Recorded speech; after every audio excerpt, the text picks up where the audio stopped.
রচনা: বাংলার উৎসব, সাম্প্রদায়িকতা দূরীকরণে ছাত্র সমাজের ভূমিকা, বিজ্ঞান আশীর্বাদ না অভিশাপ।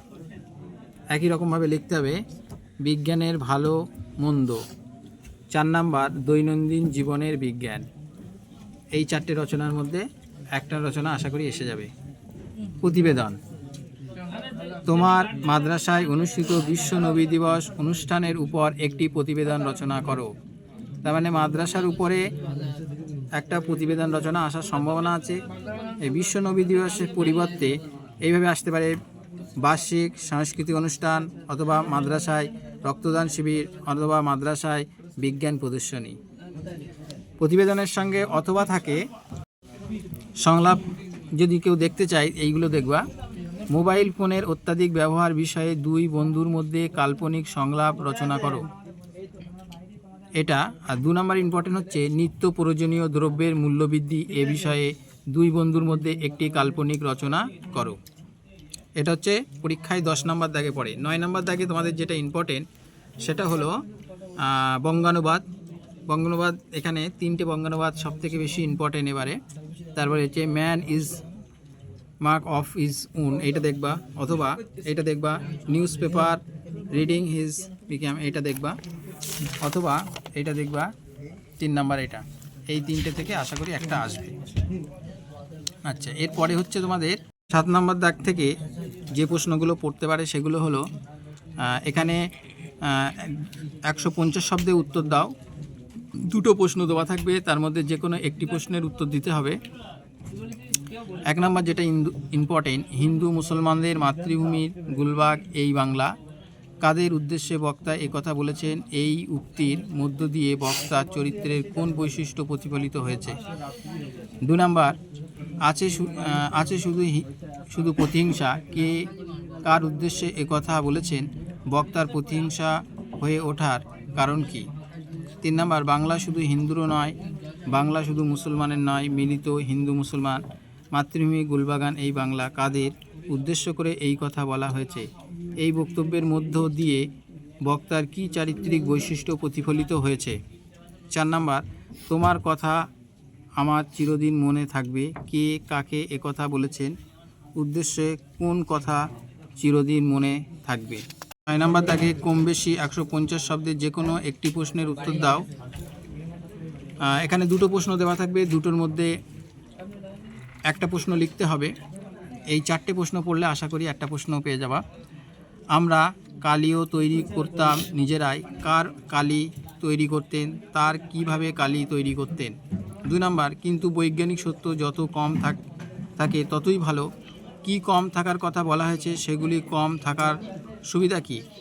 3 নাম্বার এই দোষ থেকে মুক্ত না হলে বাংলার বৈজ্ঞানিক সাহিত্য সুপ্রতিষ্ঠিত হবে না। কোন দোষের কথা বলা হয়েছে? কিভাবে এই দোষ থেকে মুক্ত হওয়া সম্ভব বলে লেখক মনে করেন? 4 নম্বর প্রশ্ন, বাংলা ভাষায় বিজ্ঞান রচনার সমস্যাগুলি আলোচনা করো। এই 4টে থেকে আশা করি একটা প্রশ্ন আসবে। 5 নম্বর দাগে যে 4টে প্রশ্ন সব থেকে বেশি ইম্পর্টেন্ট সেটা হলো 1 পঞ্চকন্যা পাইল চেতন। পঞ্চকন্যা কাদের কথা বলা হয়েছে? পঞ্চকন্যা কিভাবে চেতনা ফিরে পেয়েছেন? 2 নম্বর নামী পুত্র পিতার চরণ। কার জোর কইল পিতা ও পুত্রের পরিচয় দাও। পাঠ্যাংশ অবলম্বনে পিতা ও পুত্রের কথোপকথন নিজের ভাষায় লেখো। 3 নম্বর চিরাচরিত দিয়ে গেল তোমার অপমানিত ইতিহাস। তোমার বলতে কার কথা বলা হয়েছে? কিভাবে তার অপমানিত ইতিহাস চিরাচরিত মুদ্রিত হলো? 4 নম্বর ঘুচাইব অপবাদ গদিকুলে। এই অপবাদ বলতে বক্তা কোন অপবাদের কথা বলেছেন? সেই অপবাদ ঘোচাতে বক্তা কি করেছিল? এরপরে 4 নম্বর দাগে যে প্রশ্নগুলো ইম্পর্টেন্ট সেগুলো হলো, এখানে 150 শব্দ উত্তর দাও। 2টো থাকবে, তার মধ্যে যে কোনো একটা প্রশ্ন লিখতে হবে। এখানে যে 3টে প্রশ্ন সব থেকে বেশি ইম্পর্টেন্ট সেটা হলো, নদীকে এভাবে ভালোবাসার একটা কৈফিয়ত নদের চাঁদে দিতে পারে। নদীর সাথে নদের চাঁদের সততা কেমন ছিল এবং তার পরিচিত কি হয়েছিল তা লেখো। নদীর বিদ্রোহের কারণ সে বুঝিতে পাইয়াছে। নদী কখন বিদ্রোহ করেছিল? নদীর বিদ্রোহের কারণগুলি লেখো। তপনের মনে হয় আজ যেন তার জীবনের সবচেয়ে দুঃখের দিন।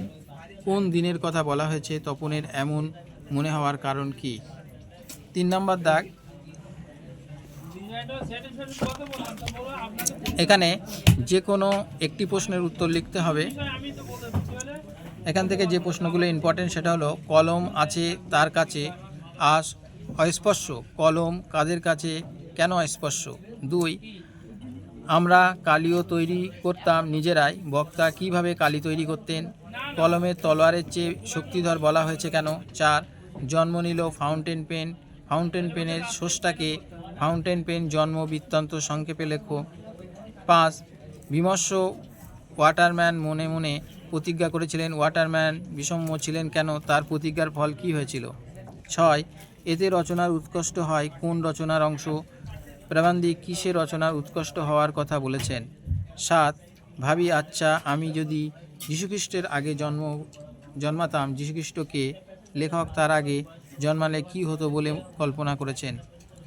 8 নম্বর, বাংলা ভাষায় বিজ্ঞান চর্চার ধাপগুলি কী কী? এবং শেষ প্রশ্ন, বাংলা বিজ্ঞান বিষয়কে গ্রন্থের পাঠকদের লেখক যে দুটি শ্রেণীতে ভাগ করেছেন তাদের পরিচয় দাও।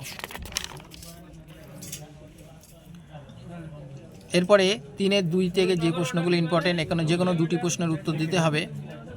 একটাই 3 নাম্বার করে থাকবে, 3×2 = 6। এখানে 5টা প্রশ্ন সবথেকে বেশি ইম্পর্টেন্ট বাছা হয়েছে। হাই বিধিরাম মমপতি, বক্তা কেন তিনি এমন কথা বলেছেন? অথবা কার প্রতি রাম হয়েছেন? বিধিরাম হয়েছেন। 2, সমস্ত সমতলে ধরে গেল আগুন, সমতলে কেন আগুন লাগলো, এর ফল কি হয়েছিল? 3, অস্ত্র রাখো অস্ত্র ফেলো পায়ে, কার উদ্দেশ্য কবির এই কথার অবদান? 4, তবু তো কতজন আছি, কবি এই উক্তির সাহায্যে কি বোঝাতে চেয়েছেন? 5, আঁচড়ে ধরে বসে খড়কুটো, কোন বিষয়কে খড়কুটো বলা হয়েছে? 3-1, যে কোনো দুটি প্রশ্নের উত্তর দাও। 3×2 = 6 গল্প থেকে। এই প্রশ্নগুলো ইম্পর্টেন্ট, এখানে 9টা প্রশ্ন দেওয়া হয়েছে, এর থেকে যে কোনো দুটো প্রশ্ন আশা করি আসবে। পৃথিবীতে এমন অলৌকিক ঘটনা ঘটে, অলৌকিক বলতে কী বোঝানো হয়েছে? কোন ঘটনাকে কেন অলৌকিক ঘটনা বলা হয়েছে? এই বিষয়ে সন্দেহ ছিল তপনের, কোন বিষয়ে তপনের সন্দেহ ছিল? রত্নের মূল্য জহরির কাছে, উদ্ধৃতিটির তাৎপর্য ব্যাখ্যা করো। সে ভয়ানক দুর্লভ জিনিস কি, কীভাবে তা লাভ করলো? উনি 10 বছরের অমৃতকে জড়িয়ে ধরলেন, উনি অমৃতকে জড়িয়ে ধরলেন কেন? বাবুটির স্বাস্থ্য গেছে কিন্তু শখ 16 আনায় বজায় আছে, বাবুটিকে তার সাজসজ্জার পরিচয় দাও। নিজের এই পাগলামি যেন আনন্দই উপভোগ করো, কার কথা বলা হয়েছে তার পাগলামির পরিচয় দাও। বাহালি বৌদি আজ থেকে আপনার ছেলে আমার, বাহালি বৌদি বলতে কাকে বোঝানো হয়েছে? আপনার ছেলে আমার বলার কারণ কি? ব্রিজের দিকে হাঁটতে লাগিল, কোন বিষয়ের কথা বলা হয়েছে? সেই ব্যক্তি ব্রিজের দিকে হাঁটতে লাগলো কেন?